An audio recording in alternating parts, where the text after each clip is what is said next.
You've been called anti-American, Yes. and some people also say you're anti-Israel. Yes. Now, with Rosewater coming out, Yes. the Iranian regime says you're anti-Iranian, Yes. which to me it seems like you're Or actually Zionist. Yeah, right. Yeah, yeah. Which to me it seems like you're pissing off all the right governments, and you must be doing something right.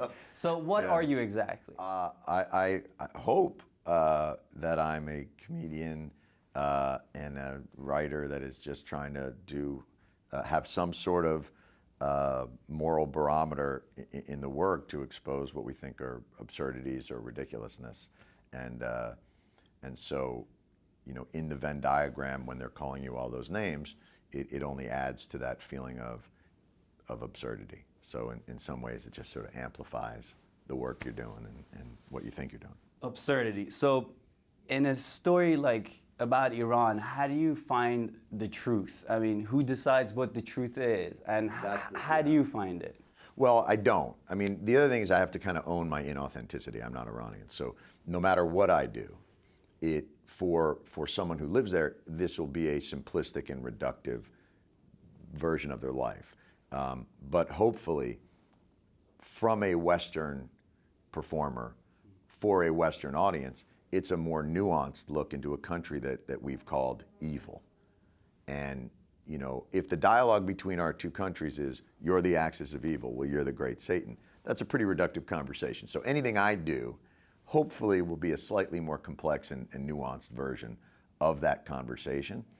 And hopefully, I think the film accomplishes that idea of showing that it's not so easy to dismiss it as one-dimensional parties going at each other, that there's a lot of complexity there. For me, the film is just a reflection of Maziar's book, which is, again, an interpretation of his experience. So within that, truth is probably a relatively elusive figure in all this, but I think the film is true to his reflection of his experience. And I think that's probably as close as I can get to what I wanted to achieve. You were very sensitive about how Iranians would feel about this film, especially we've had experiences with like Not Without My Daughter and those kind of negative films. How do you want this film to be received by Iranians inside and outside of Iran, knowing that obviously the Iranian government is not going to show this, so there's probably bootleg copies of it in Iran already. And knowing that they're not a monolith to begin with, that different. I think that's how I would like it to be received in the same way that almost any work is received anywhere, which is as a conversation starter, as a point of reference to create a dialogue.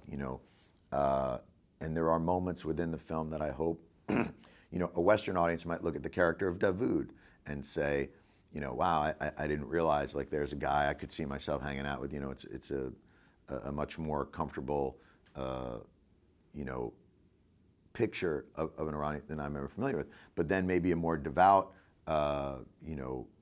version of that individual in Iran might look at Ali Reza and say, oh, he was presented in the film as Western educated, he's from London, he's not some like robot spouting, something fundamentalist. Davood is seen praying. He's the only one in the film that's ever seen. Kind of like Hangover. Kind of like Hangover. We all relate to somebody in I wanted this to be Hangover for Iranians. Okay. Thank you. Sure. Wait till the sequel comes out. Oh, wonderful. I hope you don't make 3 at least. Well, I got to see how many times Maziar can get arrested. You know a lot about the region. You know a lot about the Iranian culture. So at least the Iranians think you do. You probably do. But what did you learn about yourself making this film about Iran as your first film and everything that's, because it's a complicated country. It's a political mess. So what was it that you... And not being able to be there, obviously, was difficult because, again, you're another layer removed from a sense of authenticity. So I think we had to accept kind of that quiet inauthenticity that we were going to do. But living in Jordan for those months, and the Syrian civil war had broken out, and there was an awful lot going on in the region, and I think that, it's difficult because you have those moments of that kind of, that maudlin, we're all one family of man. Don't we all just want the same things? And then you have other moments where you feel incredibly distant from the culture, and you feel like, man, that's a gap I don't know that we can bridge, or that I don't see how this evolves. So I think it was a very complicated experience for me, one that was at times really optimistic, and then at other times just, you sort of fall into a little sense of like, it's despairing. So, as someone who applies critical thinking to the Great Satan, Yes. also known as the United States, now crossing over to the axis of evil, formerly known as Iran. Yes. What are the two similarities then between the two governments that you learned from this whole thing? Well, I think that one is kind of America has its levers of power that it uses, but the ideal that it sets out to live up to, it's very reticent to ever admit to falling short of that. We're very big on that idea of we're awesome because we're awesome. It's that manifest destiny, American exceptionalism, and any criticism of that is we're much more sensitive to it than you would imagine somebody that purports that awesomeness to be, to own our own mistakes. You have everybody, why is he making an apology tour? I think part of the issue is there's less evil and malevolence in both environments than people are led to believe. Ignorance is epidemic, but evil is rare. And I think, the more that we interact, the more that those become apparent, that those things become apparent, that it's less about malevolence. I don't think the United States is a malevolent figure. I don't think Iran is a malevolent figure, but there's a great deal of ignorance between both sides on how Iranians view the United States and how the U.S. views Iran. I deal with a lot of trash mail every day, which I'm sure you're kind of used to. If I'm not familiar with that. You're saying that occasionally people will contact you and express displeasure. Displeasure, that's the word. Yes, sir. So I try not to, pay attention to it, but Stay out of the comments section. I do. Yeah, but yeah. sometimes you kind of have to figure out, what's going on, and you maybe there's take a something peek. constructive Exactly. in this. You always look for that constructive Sure. stuff, which happens sometimes. But it looks to me there are a lot of crazy, irrational people justifying their crazy behavior based on like religious beliefs or something. They always have some kind of excuse to hide behind it. Sure. And say, well, you can't question it.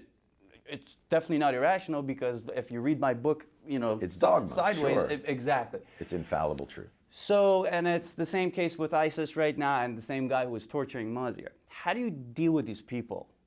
Because you and I don't like violence. Not a fan. No. So, and the guys... Not a fan of certainty, not a fan of violence, and they seem to go hand in hand. So what do we do? You do the most difficult thing you can do, which is take the long view, and that is, and there's the sort of great quote that I come back to, which is the arc of the moral universe is long, but it bends towards justice. And it's a continuum, and it's up and back. And I try and think of who we were as humans 100 years ago and the brutality that existed then. I think that the more exposure people get to each other, the less viable these types of really repressive, really violent regimes have. I think we've seen, colonialism be unsustainable, empire is unsustainable, and hopefully the more countries kind of become aware of that and become more rational actors, but it's a long process. It'd be nice to say that 5 years from now it'd be, but I don't think you can view it in those kinds of terms. I think you have to look at it on a much wider scale. Yeah, it looks like we haven't changed a whole lot since 100 years ago this time. It's funny though, but I kind of, I try and think about it like, okay, that was World War I.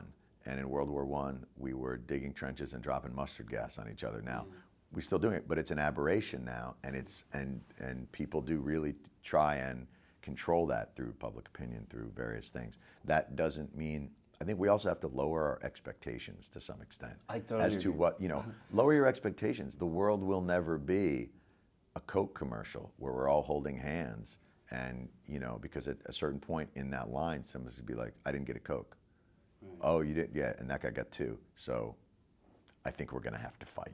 And that's kind of cool hearing that from you because a lot of people in the media think like, oh, I can change the world and da da da da da. But yeah, you gotta lower. Or there's perfection doesn't exist, and this is, and there are times when the world has to stand up. But I do think, I am optimistic that it improves incrementally at times, because I think we've seen it. Sure. Why are dictators so afraid of comedy? Like, is Do not know. comedy threatening Or news. tyranny or news? What's going on? Like, with Bassem in Egypt, I think it's crazy. what the hell is going on? I Like, don't know. Is it more dangerous than the drones and the bombs? What's going on? But even within that, in regimes where it's not threatened or in governments where it's not threatened, they always say to comedians, a question that is always asked to comedians is, where do you draw the line? What's too far? Right, what is that line? But what's crazy about that is they never ask that to the president or to senators. Supreme leader. Where do you draw the line? Is it torture? Is it waterboarding? But they always ask it of comedians, as though insult is somehow worse than injury. And that's really a fascinating question. I have no damn idea why that is.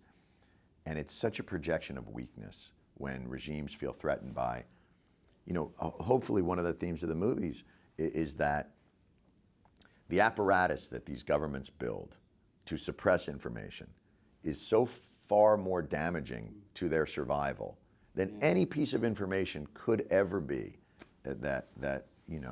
That's kind of what you'd like them to take from it. They lack common sense, it seems like, because if you know I what's feel like they good- lack confidence. Where's your confidence, Sisi? You're the leader, you're the pharaoh of Egypt. Right. Where's your confidence? Your confidence that someone could make jokes about you and you'd still be okay. And that confidence or the insecurities show even more when you start seeing the guy's pictures all over the walls and Sure. the statues. But, Right.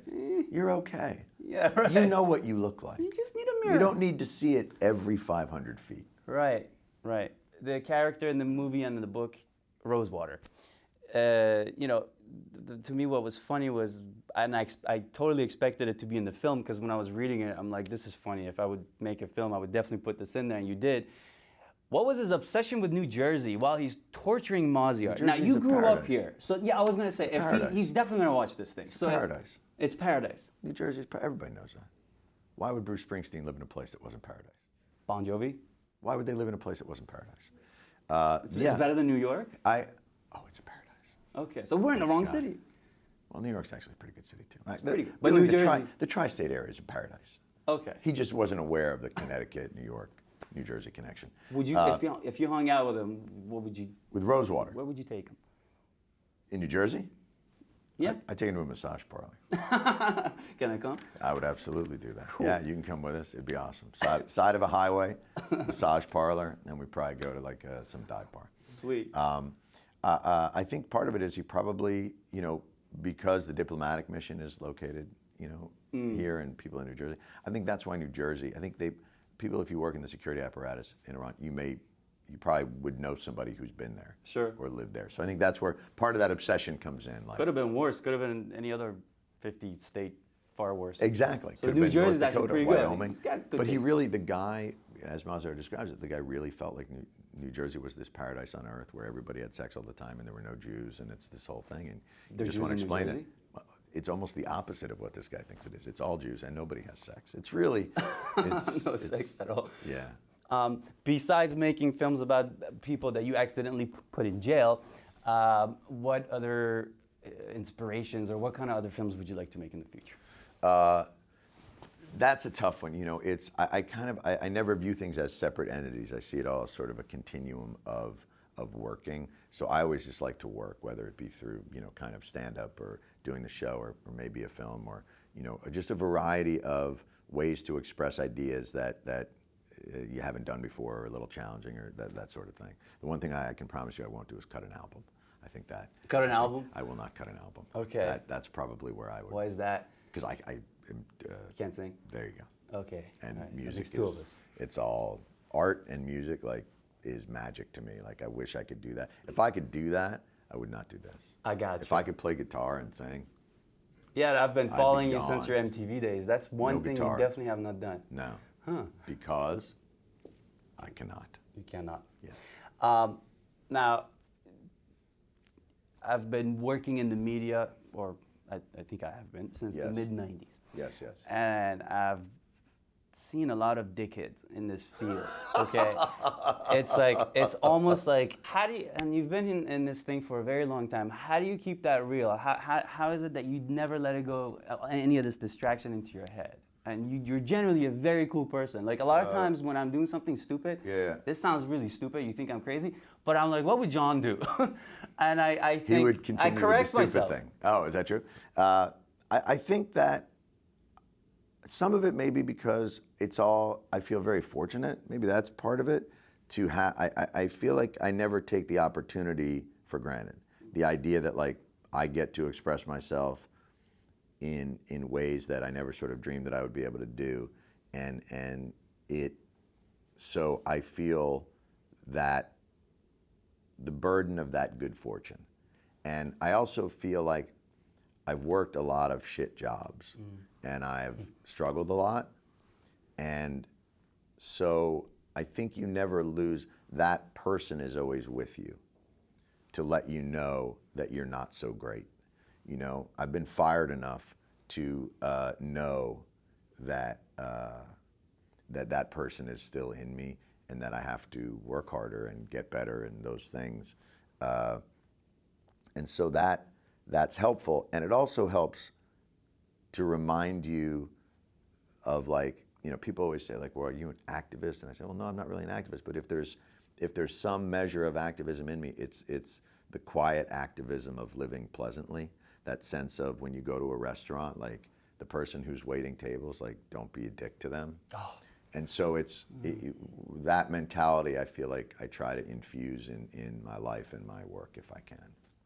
That's what I think a lot of people admire about you, because you are that guy. Thank you so much. Thank you. And it's good to see you again. Likewise. If anything, By the way, your apartment is lovely. Thank you. You know, Really. we try to. I love what you've done with the We drapes. try to pimp it. Actually, and- that's where all the action happens. No, I understand. But- 7 minutes in heaven. I get it. Not I've been even- around the block a couple times. I know 7 this Iranian neighborhood. minutes is more like. Well, that's a whole different thing. I get it. Anything you want to, like, you feel like I missed in here, or that you want to definitely put in about the film? Or? I hope they take it in the spirit of understanding, that it's seen as something that's an attempt to understand a terrible situation, not to definitively define it. Thank you very much. Thank you. I really appreciate it. Dig it, man. It was so good to see you. Good to see you, Awesome. man. Take care of yourself. Thank you.